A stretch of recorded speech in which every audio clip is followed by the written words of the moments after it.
Porsche spent decades protecting the 911 from its own mid-engine sibling.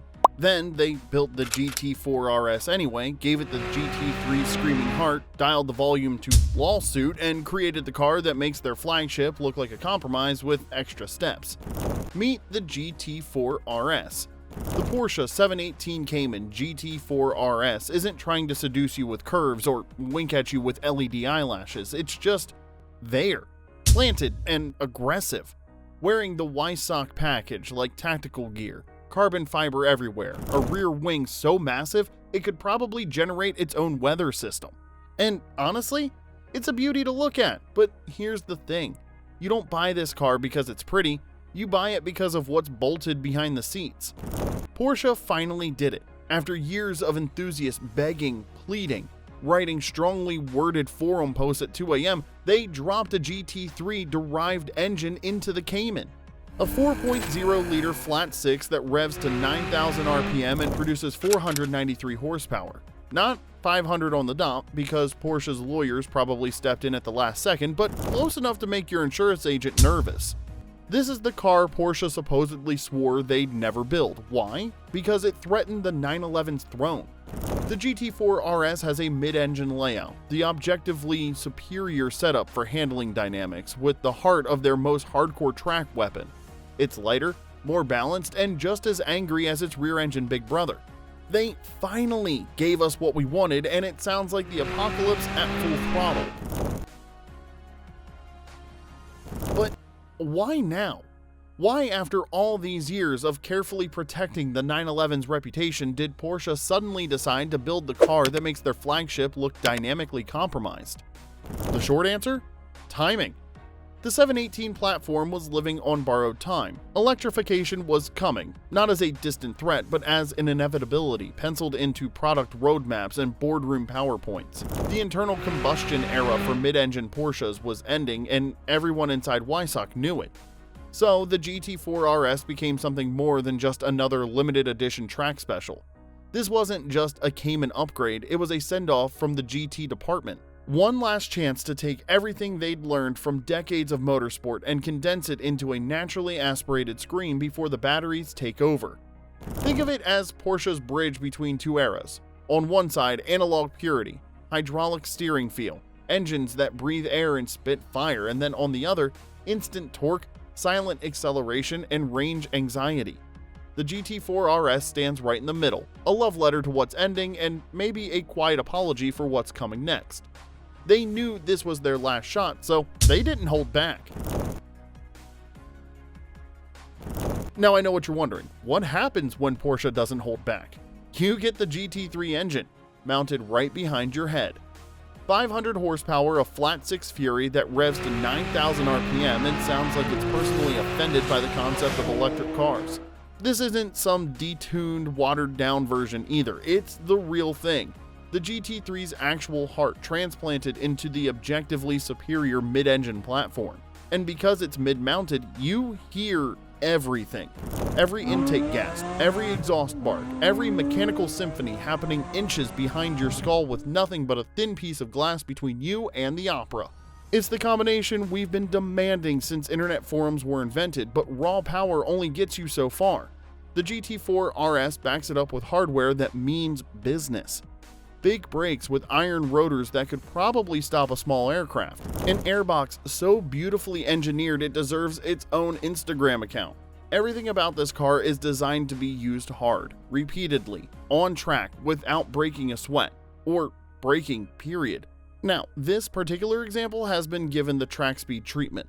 Nanking CRS tires replace the stock rubber, a meaningful upgrade for anyone who's actually planning to use all 500 of those horses, and more importantly, track speed dialed in a custom alignment that fixes one of the GT4 RS's few flaws, a hint of factory understeer.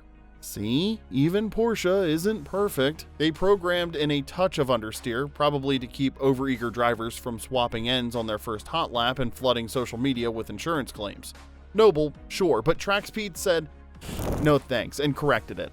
Now, this thing turns in like it's reading your mind. The balance is exactly what you'd expect from a mid-engine layout when the lawyers aren't involved. This isn't just fast, it's properly sorted, ready, waiting for someone brave enough to explore what 9,000 RPM actually feels like. Of course, none of this matters if the car doesn't deliver when you actually drive it, so let's talk about what happens when you point the GT4 RS at a corner and ask it to politely go through quickly. The steering, it's crisp in a way that makes modern electric power steering feel like you're playing a video game with lag. Everything is dialed in with the kind of precision that makes you wonder if Porsche engineers use drafting compasses instead of computers. Turn-in is immediate. Mid-corner adjustments happen before you finish thinking about them, and the feedback through the wheel tells you exactly what the front tires are doing, thinking, and possibly what they even had for breakfast. This is some of the best driving dynamics you'll experience in anything with a license plate. Not good for a Porsche or impressive for a mid-engine car, just objectively, empirically excellent. This car has the kind of handling that recalibrates your entire understanding of what's possible on public roads. And the sound? It's not loud, it's illegal, or at least it should be. Trying to speak during full throttle acceleration is absolutely pointless. Your words just get drowned in a 9,000 RPM scream that rattles your ribcage and probably violates several municipal noise ordinances.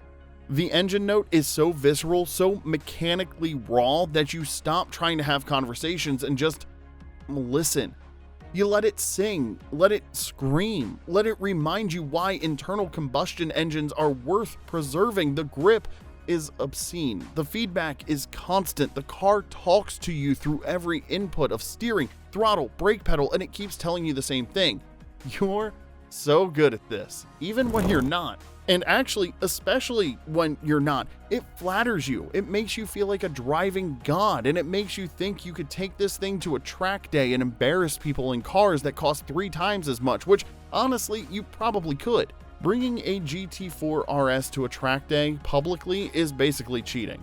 It's showing up to a knife fight with a lightsaber. Sure, it's technically allowed, but everyone knows you're not playing fair.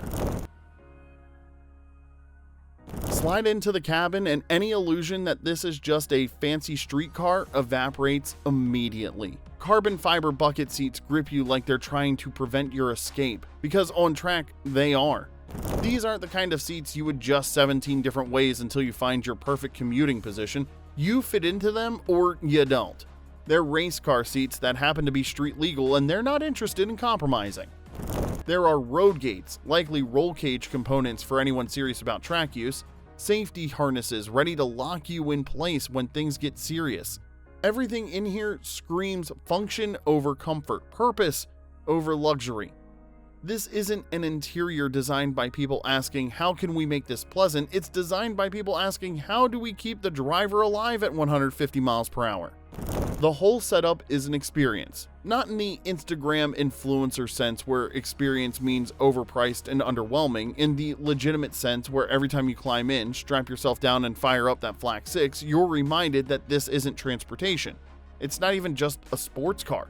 It's a machine built for one thing, going fast, repeatedly, with precision, and it wants you to know that from the moment you sit down. Now, here's where things get interesting and maybe a little controversial. Put the GT4 RS next to a 911, and yes, the 911 is probably faster. Objectively, measurably, in a straight line through a timed lap on paper, the 911 has the numbers, the heritage, and the badge prestige. It's the car that's supposed to be better because, well, it's a 911, but faster and better aren't the same thing. The GT4 RS gives you something the 911 can't. Pure, unfiltered rage. I mean, engagement. It's more involving, more communicative, more fun in a way that has nothing to do with lap times and everything to do with how the car makes you feel. The 911 might get around the track quicker, but the GT4 RS makes you want to go around again and again and maybe sell your house so you can keep buying track time. That said, if you're thinking about the GT4 RS as your first track car, pump the brakes, literally and figuratively. This car might be too much for someone just getting into track days. The grip levels are so high, the capabilities so absurd that a beginner won't learn proper car control. They'll just learn that this particular Porsche can fix most of their mistakes before they become crashes. It's like learning to cook on a $10,000 stove. Sure, it's nice, but you're not actually learning fundamentals. And even for experienced drivers bringing this to a public track day, you're probably not using 100% of what it can do. You're theoretically faster than almost everything else out there, but are you actually wringing its neck? Probably not. This car has grip and capability that most people will never fully explore outside of professional racing, which is fine because even at 70% of its potential, it's still the most thrilling thing you'll drive all year. So, what do we have here really? The GT4 RS isn't just another limited edition Porsche with a fancy badge and an inflated price tag, it's a timestamp.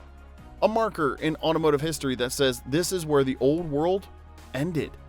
This is the last naturally aspirated mid-engine Porsche before electrification takes over. The final iteration of a formula that's been refined for decades. Lightweight chassis, screaming engine, zero compromise. Collectors already know what this is. It's an instant classic. The kind of car that will be worth stupid money in 20 years because it represents something we'll never get again. For many, it's the spiritual successor to the Carrera GT. Not in price or exclusivity, but in philosophy. Light, loud, unapologetically analog, a car that demands your attention and rewards your skills with no electronic nannies softening the experience or quiet electric motors erasing the drama. This is Porsche's last middle finger to silence, to efficiency mandates and emissions regulations and the inevitable march toward batteries and instant torque, to the idea that performance cars should be comfortable, refined, easy to live with. The GT4 RS is none of those things. It's brutal, uncompromising, and so loud you can't have a conversation at full throttle. It's perfect. When future Porsches whisper, we'll still remember this scream.